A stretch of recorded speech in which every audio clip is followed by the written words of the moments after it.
we're just kind of wowing the market with what we've built.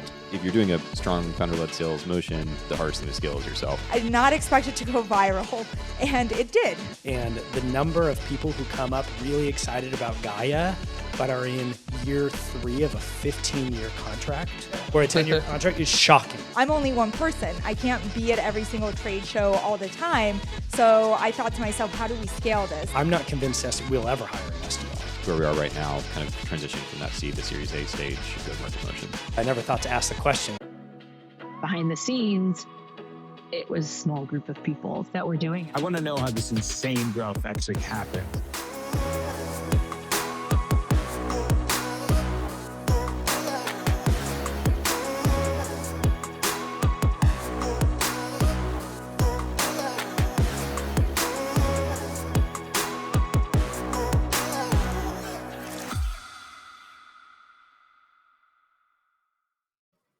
Before we dive in today, a quick important message from our sponsor partner, TriNet, a trusted HR provider to startups and scaling companies. Every early stage founder is told to focus on product and growth. But behind every product launch and revenue milestone is a team. And building that team is one of the hardest and most important parts of the journey. Build the team that builds the company. That is part of your go-to-market strategy responsible for growth. Hiring the right people, keeping them supported, and creating the infrastructure to help them thrive is critical. TriNet exists to make that easier. TriNet's full suite of HR solutions is designed to support companies at critical inflection points, from early traction to scale. Learn more at trinet.com/GTM now to see what's possible for your business. That's TriNet, TRINET.com/GTMNOW. One more quick message to highlight a GTM fund portfolio company that is crushing it, User Evidence.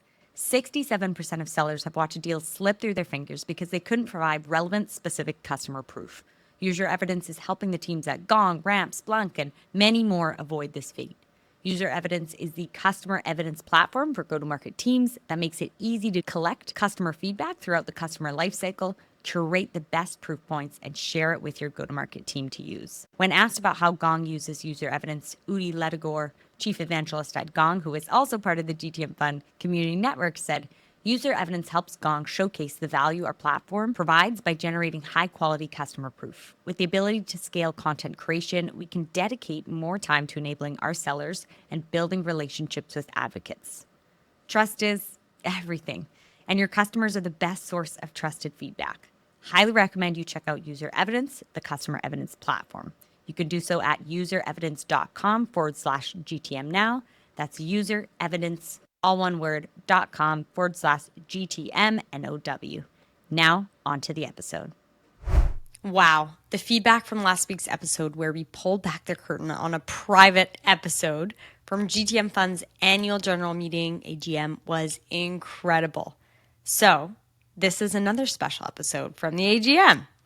And an extra special one because instead of my voice, this is a special host episode where GTM Fund's partner and COO Paul Irving interviews 3 of our portfolio companies: Vera Kutsenko, founder and CEO of Atrix AI, Stephen Farnsworth, VP of GTM at Gaia, and Kevin Walker, founder and CEO at Centari. These are 3 vertical SaaS startups talking about what is working in go-to-market. I think you'll really enjoy it.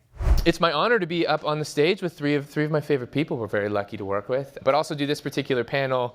We talked about it earlier, but we obviously don't get to do panel discussions like this, but we also don't get to do the AGM celebration of the fund and community like this without our GTM operators, the investors we're lucky to work with.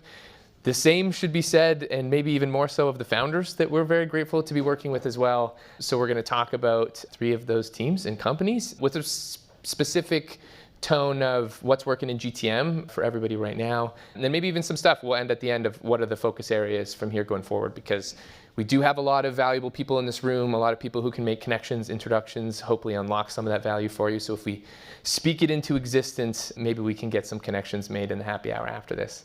I'm sure most people here have heard us talk ad nauseum about Atrix and Centari and Gaia, but it is much more meaningful when we hear it directly from yourself. So I'm going to start with just some intros, if you don't mind. Kevin, I'll start with you at the end. Just yourself, a little bit about Centari, what you guys are building, and the stage you're at.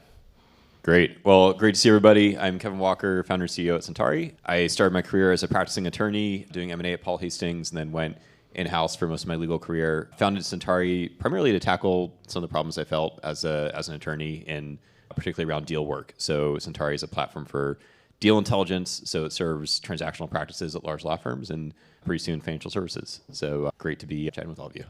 Thanks, Kevin. I'm going to pass the same. I'm just going to write down to Vera. Vera, if you could share a bit about Atrix yourself and what you are building. Hi, everyone. My name is Vera, founder and CEO at Atrix AI. So we work with the pharma and medical device industry with their medical affairs teams, who are really important, critical function of a pharma company in helping capture real-world insights when a drug goes out to market. And we help them tap into that data so they can get insights and really measure the impact of their efforts. So super excited to be here and share what works in a very regulated industry. So, alongside you. No easy sales cycles, by the way, on the panel. We got this on hard mode. Last but not least, Mr. Stephen Farnsworth, a familiar face, I'm sure, for some of the folks in the room. Been an LP since day one, but also VP of GTM at Gaia. Thank you, and yes, good to see so many familiar faces here. I worked for Max at Outreach a long time ago now, and thankfully he did take my money. I guess it wasn't that hard to take my money when I joined the GTM fund, but since then I've been at Workato, Armada, which is also a Portco was their first go-to-market hire, and then Gaia for about a year. Gaia is essentially, for the people not involved super deep into the telecom industry, it is CRM, website, ERP, and billing software for an ISP. So it is like the critical backbone for how internet service providers, which is a very distributed space across the country, outside of the top tier one AT&T, Verizons that you're used to dealing with daily. It is a very distributed industry, and we function as the backbone operating system for how they operate. That's us. Amazing. Well, we're excited to dive in a little bit. And Vera, I'm going to go to you first. It's a pretty open-ended prompt. But as an early stage company, seed stage company, working with some of the biggest and best pharma companies in the world, what's been working in GTM so far? Yeah, great question. So as you guys know, probably pharma and medical device, very regulated industry, similar to legal and fintech, very hard to sell into from an enterprise perspective. It's a very, and for context, I've never before Atrix done enterprise sales. So I've kind of had to learn through in this really unique industry what has been working. And in pharma in particular, it's a very relationship-driven industry, as probably I would imagine is across industries in the enterprise.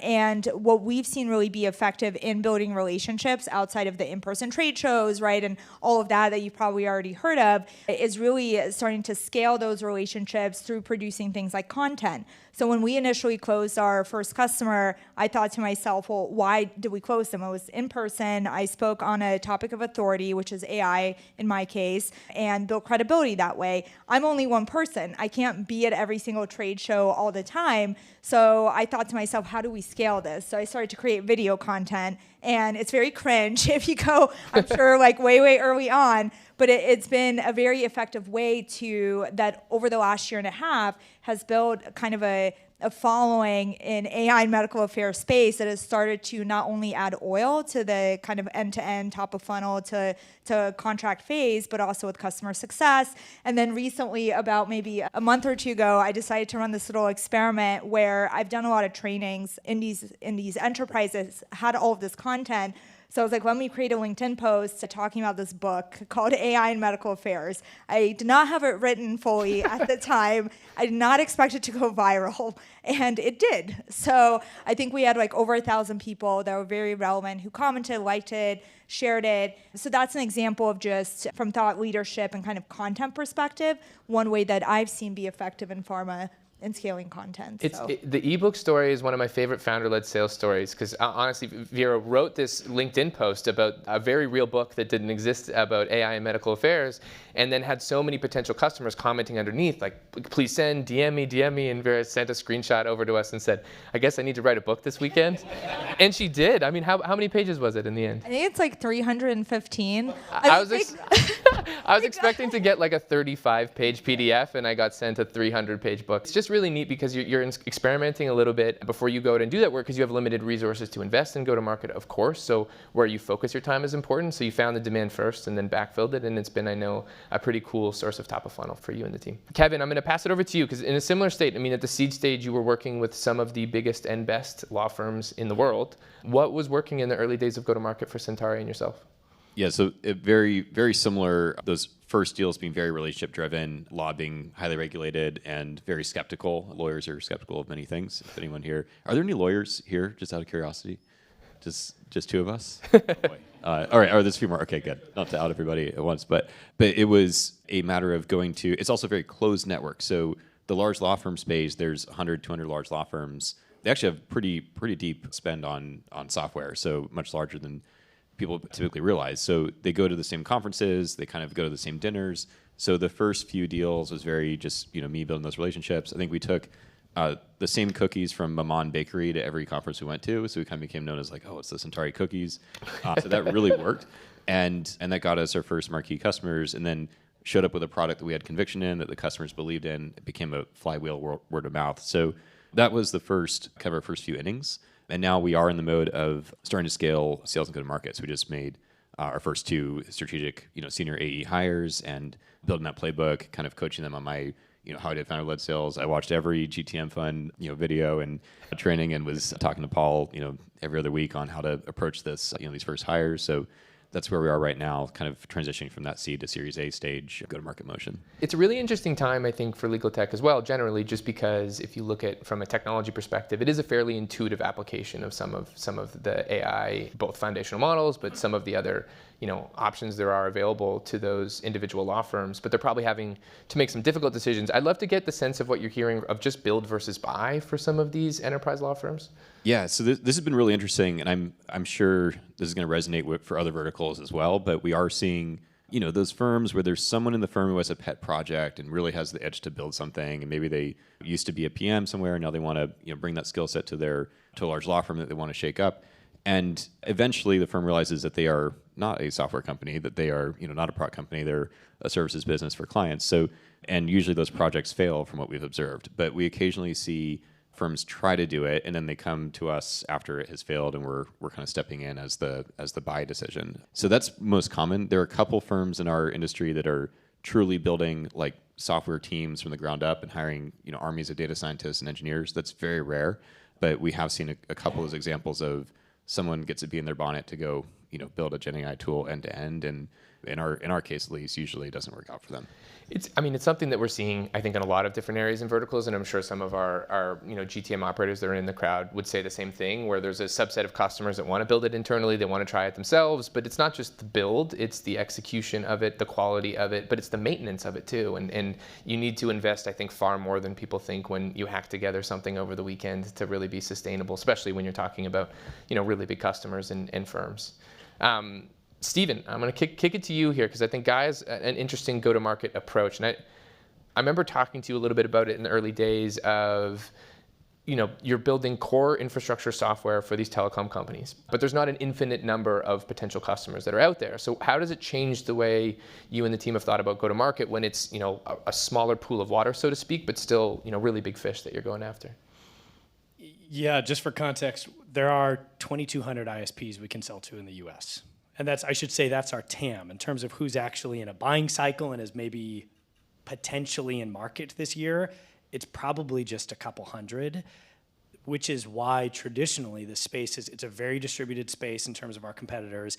And when we go out and understand from the market how many logos they're winning a year, they've got a rep or two and they're winning 5 to 6 logos a year. Like this is a very slow moving space and very few people are migrating. We were just at this big conference in Nashville. It's like our Super Bowl for this space. And the number of people who come up really excited about Gaia, but are in year 3 of a 15-year contract or a 10-year contract is shocking. So like it's becoming, a few months ago, I never thought to ask the question. I'm still relatively new there. But now it's like, okay, you're excited. Awesome. How long? How long? Because I can't get creative on 9 years left of your contract or whatever it is. And so we're stuck. So for us, we have to be really conscious of, okay, if there's only a limited number, it is so paramount for us to get in front of them and to figure out how to get that consideration when we're there. And so for us, it's the playbook, like Outreach is where I met a lot of you from, where you hire a bunch of SDRs and you go to markets, and I see Lars and a few other people looking like this. This is the playbook that I think many people still run. I'm not convinced we'll ever hire an SDR. Like in our world, it is, I think I'm going to have a few AEs, and today we'll have probably about 1.5 to 2 AEs that will do about 7 million ARR this year. And so we're doing high ACV deals. We'll do about a dozen a quarter, which is unheard of for the space, but so our product velocity is really high, and people are seeing that. But for us, we have to value every relationship so carefully. And so, you mentioned the events and trade shows and building relationships. I don't know yet the way that we're going to scale this to today, because today it is just us on a plane constantly to go be at these trade shows, to go interact with these people so that they know who we are. And from there, we've been able to drive deal cycles very quickly, but I don't know how long that'll last. Today, we're just kind of wowing the market with what we've built. Yeah, very, very similar, just to echo that, very, very similar feeling here with kind of, and maybe I'm curious how much of that is a broader trend with sales today, where that relationship does matter more and more as Gen AI is, more and more prevalent, and firms are getting, fatigued by pilots and by the deluge of, AI generated email sequences. That relationship, personal touch, showing up at the trade shows just feels so, really feels like the way to get that mind share. Yeah, I think a lot of that will be dependent on the TAM itself. Like somebody I don't think Kyle Norton's here, is he? From we all see him on talking about Owner Online. There's, I think, 250,000 restaurants or something in the US. Like they're not going to know all of them by name. AI and the way that they go scale is going to be totally different. But in a market like it sounds like the three of us are in, like I can actually know the names of most of the accounts that we're going to go after. And I can know by name and by face a lot of the leaders that are going to buy my product this year or next year. And so it's why bring in an SDR, some other motion to try to kind of create that middle layer. Today, it's important for our whole executive team to know who these accounts are and to work with them. So it's a big support system around the seller. I'm now just take me out of it. No one wants to hear from me. They've already heard enough from me. We should have named the panel Making Unscalable Scalable. I feel like this is the theme of what a lot of we're talking about. Vera, I'm going to go back to you on one of the things that you've been doing, which has been really interesting. And it's the same idea where a lot of these buyers at the accounts you're going after, which accounts are sort of the qualified people you should be talking to. And you've been pulled in because there's a lot of interest in AI and how they should be using it to do almost like workshops on AI and how it would work in their organization as a way to create some top of funnel. How have you found success, or how have you been thinking about turning that into urgency to actually buy? So like the excitement and the interest in getting in the door and building a relationship, but trying to transition that into real velocity on the buying part. Yeah, I think that's a great question. I'm actually, curious if anyone else has tried a similar motion. So for this, it's an experiment for us. So I don't quite know if this kind of go-to-market model will be effective. But the reason why it came about was because we sell into medical affairs. They're MDs, PharmDs. They're very smart people, but they're not tech experts. So, pharma is an industry, I would qualify them as a very sophisticated data buyer.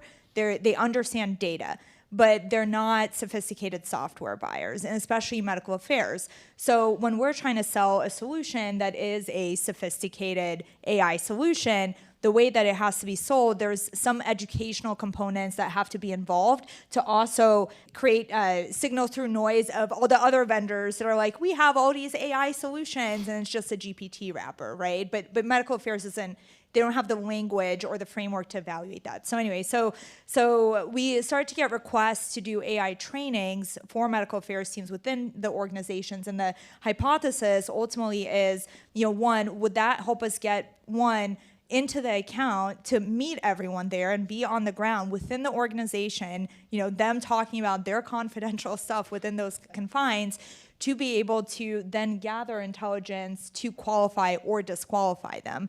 So I recently did a training, and what became clear through that example is that I don't think they're ready for an AI solution. That's good to know, because then maybe next year we dedicate our times, because every relationship matters. And if you have two people maybe building those relationships, you want them to prioritize their time. So that's kind of the high level there. So using it more as a qualification step. And anyone too, if you have tips for Vera on how to leverage some of the thought leadership work that you've done in your GTM orgs and turn it into buying urgency, I'm sure she would be all ears. We'll see. Yes. And Kevin, back to you. So I was interested because I think when we were originally talking to customers that you had been talking to was, I guess, a little over a year now with Centari, I think one of the things we heard over and over again was the thoughtfulness of your approach and Lau's approach with the product and the way that you thought about the customer problems.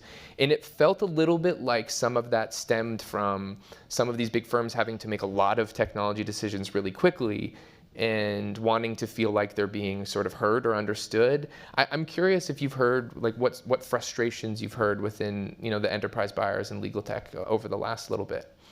Yeah, it's interesting because our market has, probably some of the other verticals, your end users, associates and partners at these law firms, and then your buyers, which are the innovation teams, knowledge management teams. Sometimes teams have just been spun up in the last 2 years to kind of go explore Gen AI. And of course, there's a whole separate conversation around the risks of that and how you need to really prove value to the end user and make sure you stick the landing, because there is a cycle of innovation and we have to think long term there. But I'd say for the buyer profile, they are pilot fatigued. They are inundated with vendors. The pain points that we're solving there are demonstrating, helping them look good to their stakeholders, which is firm management. That's usually said, we have an innovation mandate. We're going to hire this innovation team. If we can make them look good, help them demonstrate ROI, we've won that half of the equation. Then with the associates and partners, the practicing attorneys, and I go back to attorneys being skeptical, because I am a very skeptical attorney myself. I was in the buyer's seat before and was always very, questioning what I was being sold. So with that stakeholder, it's demonstrating, look, we hear you. People on our team have been in your seat. We empathize with your problem, and just really that personal touch of like, we have formed our own organization around the identity of our end user. So we've hired attorneys from top law firms like Kirkland and from Davis Polk and others, and so we're able to evangelize directly to the pain points they care about, and that's great because they're getting pitched by a lot of vendors that don't have that same ethos and empathy for the problem. So it's kind of been a two-sided equation for us in that way. Yeah. That's really interesting. And so a lot of it is that, the customer empathy and understanding as a way to accelerate some of the decision making that, you can understand the position they're in where they feel overwhelmed. They need to make big decisions, but don't know if they're talking to a lot of vendors that understand truly what they're going through, what their pain points are, and what they want to solve.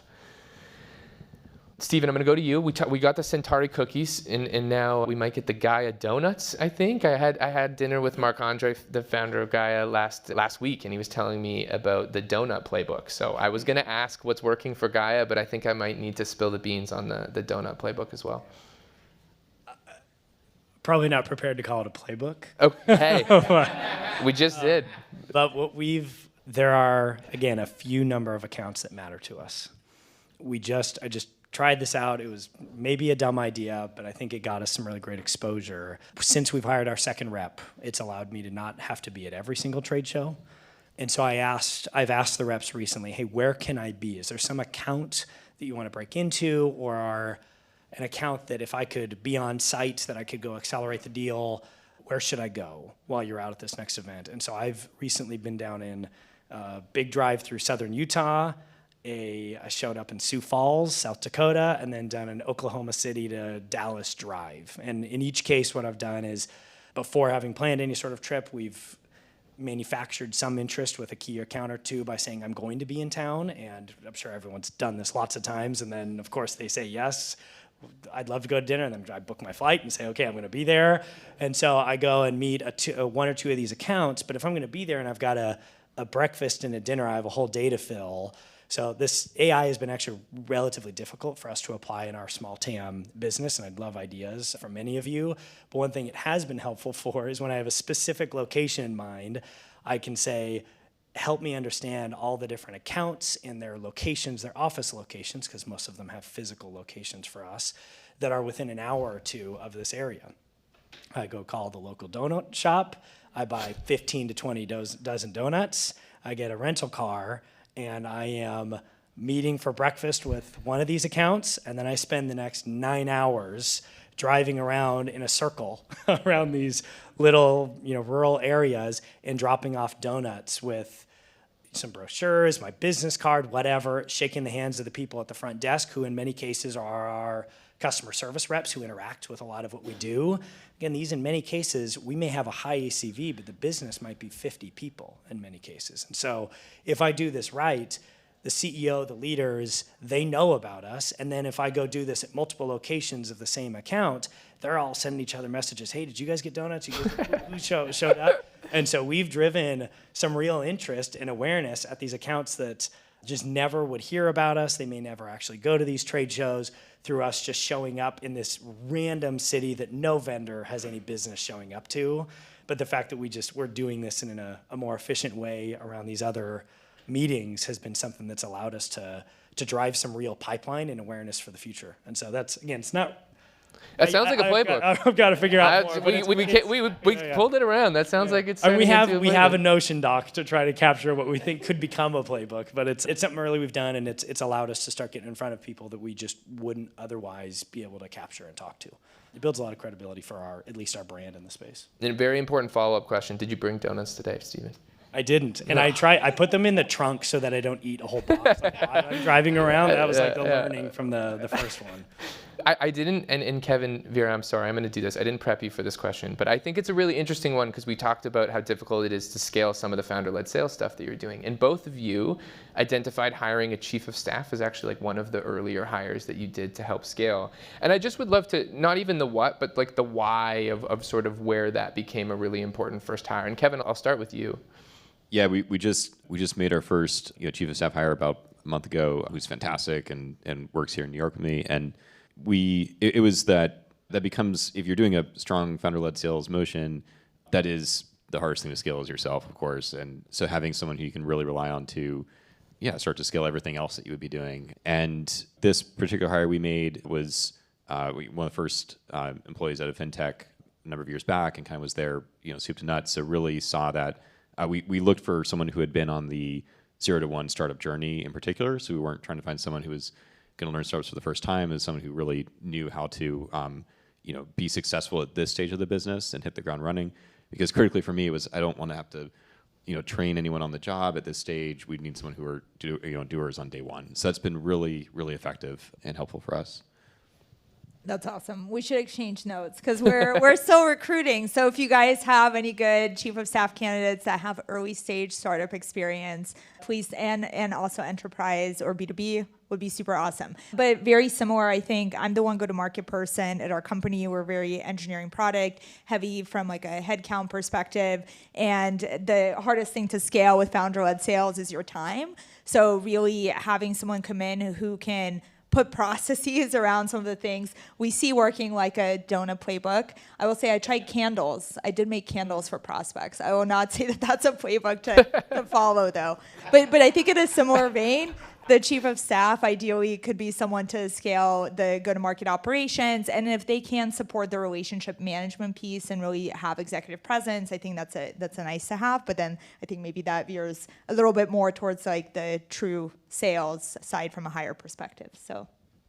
We were worried about Stephen eating too many donuts. I'm worried about you burning your car or something like that, carrying around too many candles.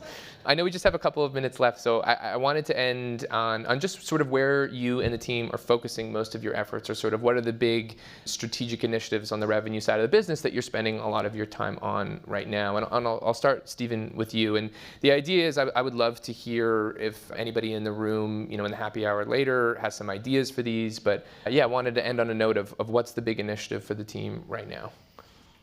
One of the things I think we've done, and I honestly think this has changed the trajectory of Gaia, and it may seem very simple, is at these events that we go to, these trade shows, we've been holding these really non-salesy operator-focused dinners. And everyone's done dinners around events, so I don't think we're reinventing the wheel. But I think that we're at Workato, for example, where I was before, we had a suite at the Warriors Stadium, and we would beg people to come. And you guys know what it's like to sell to leaders in San Francisco. Nobody shows up. It's crazy. It's the finals. You can't. Come on. Seriously, this space is just is different. We've been able to get exposed to very, very senior folks through these dinners. Again, non-salesy, getting great people in a room. It's ended up being a huge source of pipeline for us, of brand awareness. It's been amazing for us. What I'd be really curious, and something that we've been noodling on, and I think it's finally time for us to jump in, is we do this at these major events, but then in between, these people clearly crave community. They want it, and these are people who, again, might be in year 3 of a 10-year contract.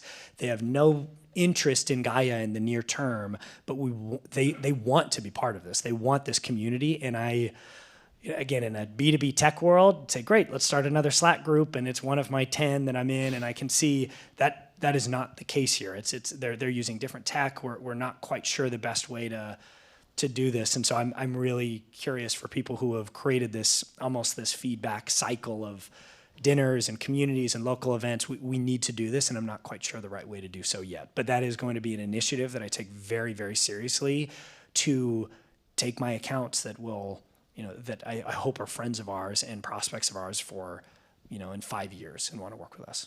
I'm sure, I know we have some community builders in the house here, so I'm hoping we're going to have some good ideas. And even just the technology enablement side, which you mentioned, is not what you would expect when you would build a tech company, a community, so to speak, and try to support it. Vera, how about yourself? Well, I was going to say I would love to exchange insights, because one of the things I've been thinking about, pharma is very in-person, relationship driven as well. So outside of doing dinners at trade shows, which everyone does, how can we enable kind of repeatability and consistency in creating those types of environments like in New York or wherever throughout the year to kind of encourage pipeline? Although I will say, I don't think most of the pharma contracts are like 15 years, but maybe 3 years, so a little bit more achievable. So from our perspective, what I've been really thinking about is just repeatability. So how do we, pharma sales cycles also very slow, but referenceability or word of mouth is so critical. If you have an existing customer that speaks very highly of you, it's such a switch to convert to a contract. So almost just thinking of, okay, we have what we have today. We know bits and pieces that are working. What can we do to enable repeatability in this kind of complex environment? So,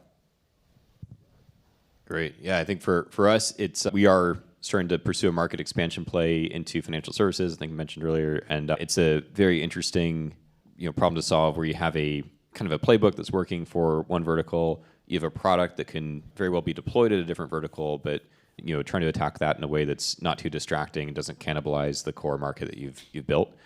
So if anyone has gone through that motion of spinning up an adjacent vertical for a similar product and found a good way to approach that, all ears. Amazing. Well, we were very appreciative of the applause earlier, but I think the largest applause of the day should go for our founders here. So thank you very much for coming. This has been fantastic. All right, Sophie here again, and that wraps up the special edition episode. Hope you enjoyed this style of conversation. If you have any feedback, drop me a line on email by responding to the GTM Now podcast email. It goes to our team. I do personally read and respond to every single email also, or on LinkedIn. Would love to hear your thoughts. If you enjoy this podcast overall too, it would mean the world if you could leave us a review on the platform that you listen on. YouTube, Apple, Spotify, wherever you tune in, you know the drill. This helps us continuously grow the podcast so we can continue to bring on the guests that you want to hear from on the topics and areas that you want to hear most about. Thank you. Appreciate you. Have a great day and catch you next week.